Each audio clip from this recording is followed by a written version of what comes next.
Rahimu Gumbo mwenye umri wa miaka 43 na mkazi wa Chongoleani jijini Tanga amehukumiwa kutumikia kifungo cha miaka 30 jela na mahakama ya mkoa wa Tanga baada ya kupatikana na hatia ya kumbaka mtoto mwenye umri wa miaka 12.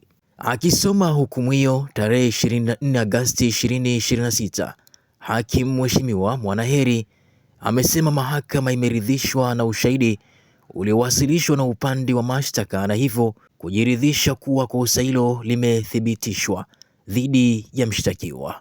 Kwa mujibu wa maelezo ya kesi, manusura wa tukio hilo ni mwanafunzi wa darasa la 6 mwenye umri wa miaka 12 ambaye alifanyiwa kitendo hicho kinyume na sheria. Kesi hiyo yenye namba CC namba 7726/2026 imehitimishwa kwa mahakama kumtia hatiani Rahimu Gumbo na kumhukumu kifungo cha miaka 30 jela kwa mujibu wa sheria.